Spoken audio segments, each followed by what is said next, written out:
عزیز دوستوں اور ہماری مائیں بہنیں، سب سے پہلے میں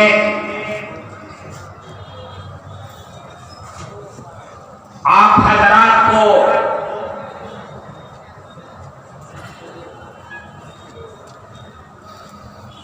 یہ بتا دوں، جیسا کہ ابھی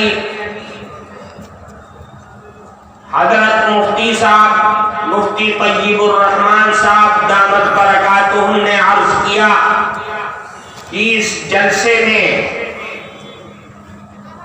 اس تاریخی، دینی، روحانی مبارک جلسے میں اصلاً حاضر ہونا تھا حضرت والد محترم، قائد ملت، صدر محترم حضرت مولانا سید ارشد مدنی دامت برکاتہم کو، لیکن کچھ حالات، کچھ بیماریاں جس کی وجہ سے وہ حاضر نہ ہو سکے اور مجھ کو حکم فرمایا کہ تجھے وہاں جانا ہے، میں ان کے بھیجے پر حاضر ہو گیا۔ میں ضروری سمجھتا ہوں کہ میں شکریہ ادا کروں بہت ساری دعاؤں کے ساتھ میرے وہ جوان بھائی، وہ علماء، عوام جو میرے انتظار میں گھنٹوں کھڑے رہے، بائک لے کر کے، گاڑیاں لے کر کے، اور اپنے علاقے سے کئی کلومیٹر دور، اور پھر مجھے وہاں سے لے کر کے یہاں مدرسے تک لائے، پوری محبتوں کے ساتھ۔ میرے پاس ان کا شکریہ ادا کرنے کے لیے الفاظ نہیں ہے۔ میں دعا کرتا ہوں کہ اللہ ان کی محبتوں کا بہترین بدلہ دنیا اور آخرت دونوں جگہ میں عطا فرمائے، اور اس محبتوں کو سلامت اور باقی رکھے۔ آج ہم بڑے فخر کے ساتھ، اتنے بڑے جہاں ہزاروں لوگ جمع ہو، رات اپنی شباب پر ہو، اور آپ کی آنکھوں میں نیند کے آثار نہ ہو، اس عجیب و غریب اور تاریخی مجمع کے اندر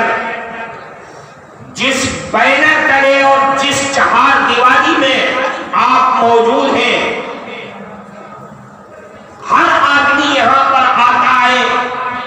اپنے الفاظ اور اپنے دل اور انتر کے خیالات کو اپنی جبہ اور زبان سے ادا کرتا ہے، لیکن میں یہ سمجھتا ہوں کہ ہندوستان کی سرزمین پر اخلاص کا ایک تاج محل دارالعلوم دیوبند، تو آپ کے تریپورہ کی سرزمین پر اخلاص کا یہ تاج محل دارالعلوم سونا موڑا یہاں پر موجود ہے۔ میں نے کئی سال سے میں یہاں پر حاضر ہوتا ہوں، موقع بموقع حضرت مفتی صاحب مفتی طیب الرحمان صاحب کی دعوت پر جمعیت علماء تریپورہ کے اجلاسوں میں، مدارس اور مکاتب کے اجلاسوں میں نے دیکھا ہے کہ انتہائی بے سر و سامانی، بے بسی، بے کسی حالات مخالف ہیں، حکومتوں کی منشا مخالف ہے، لیکن میں بہت ہی ادب و احترام کے ساتھ حضرت مفتی صاحب مفتی طیب الرحمان صاحب یہاں موجود ہیں، ان کے پیدا کیے ہوئے، بنائے ہوئے، سنوارے ہوئے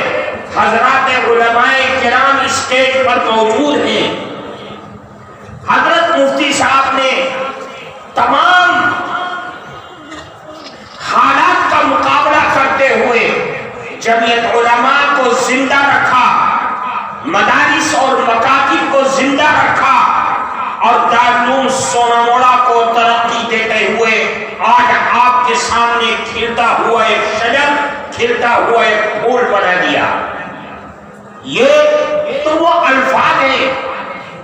جو اپنے دل کے خیالات کا اظہار کر رہے ہیں، لیکن در حقیقت جمعیت علماء ایک طرف، دارالعلوم سوناموڑا اور مکاتب اور مدارس کو ایک طرف رکھیے۔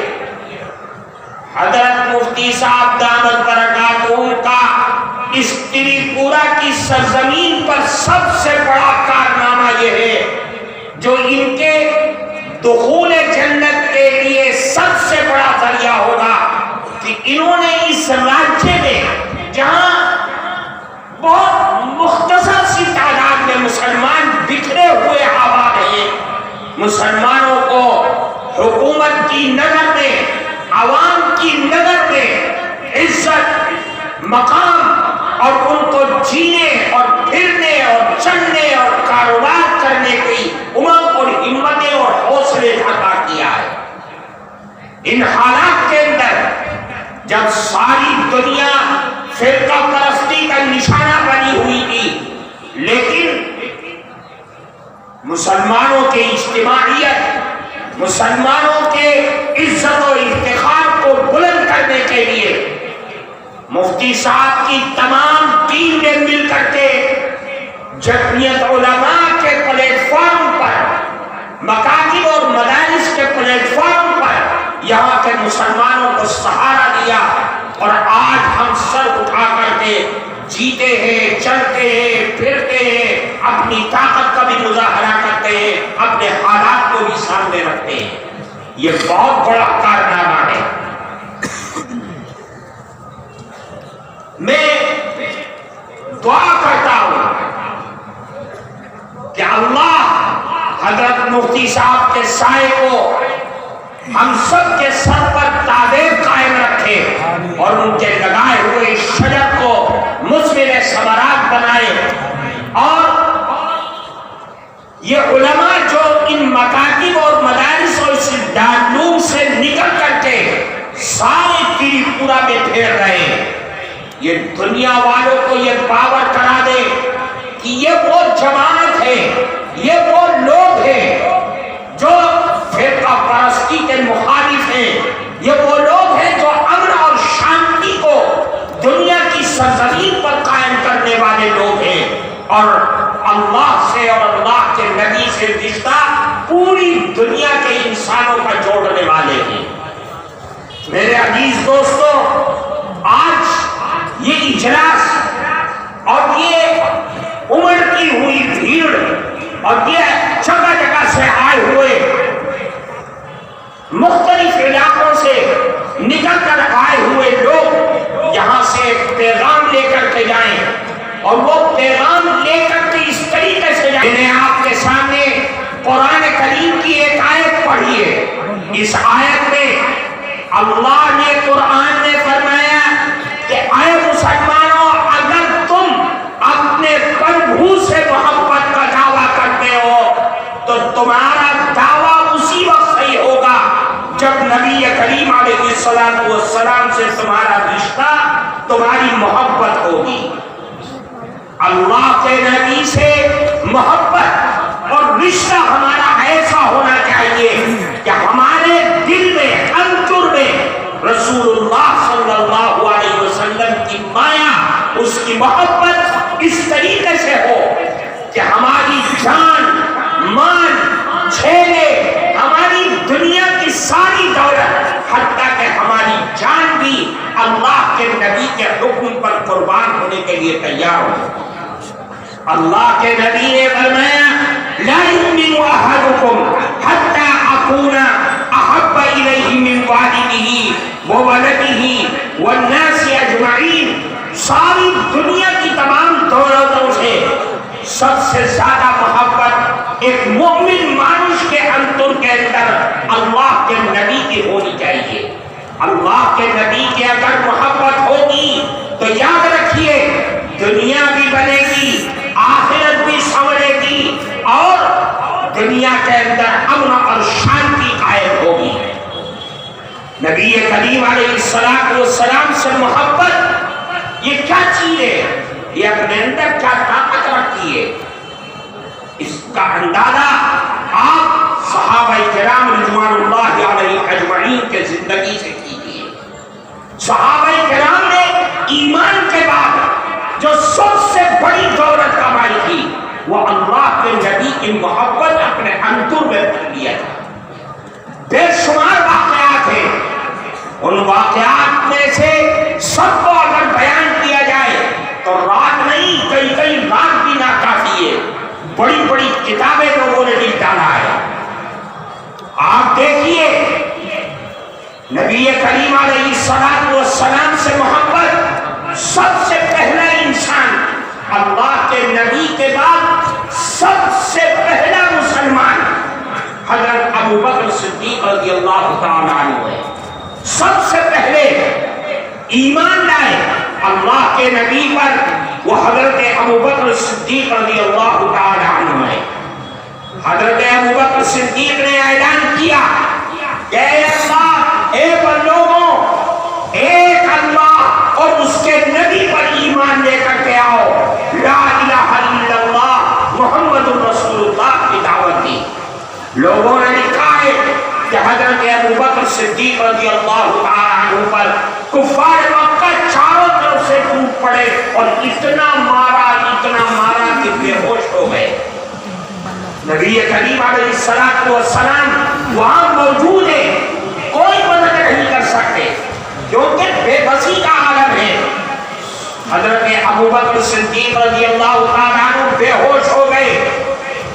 صبح ہو گئی ہوش نہیں آیا، شام ہو گئی ہوش آیا۔ ان کی والدہ ان کے پاس گئی کہ بیٹا کچھ کھا لے۔ ہوش آیا تو صرف ایک ہی جملہ تھا زبان پر کہ بتاؤ محمد رسول اللہ کا کیا حال ہے، وہ کس حال میں ہے؟ والدہ نے کہا یعنی کیا تم پریشان ہوتے ہو، مجھے نہیں معلوم کہاں ہے۔ کہا کہ میں نہیں کھاؤں گا جب تک کہ مجھے یہ پتہ نہ چل جائے کہ نبی کریم علیہ السلام کس حال میں ہے۔ چنانچہ ان کی والدہ حضرت عمر رضی اللہ تعالیٰ عنہ کی بہن کو لے کر کے اللہ کے نبی کے پاس آئی اور اللہ کے نبی کو ساتھ لے کر کے گئی، اور حضرت نبی کریم علیہ السلام نے جب ابوبکر صدیق رضی اللہ تعالیٰ عنہ کو اس حال میں دیکھا تو رونے لگے، چپٹ گئے۔ جب تک کہ نبی کریم علیہ السلام کو دیکھ نہیں دیا اپنی آنکھ سے، اپنی چونک سے، حضرت ابوبکر صدیق کے حلق سے نیچے کوئی لقمہ کوئی پانی نہیں گزرا۔ یہ محبت تھی۔ اور آگے بڑھیے، حضرت نبی کریم علیہ السلام مدینہ منورہ میں موجود ہیں، جنگ کا اعلان ہو گیا، جنگ احد کے موقع پر آپ جنگ میں تشریف فرمائے،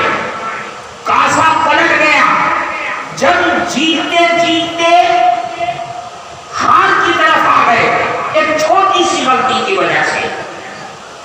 صحابہ کرام بکھر گئے، اعلان ہو گیا کہ نبی کریم علیہ السلام شہید ہو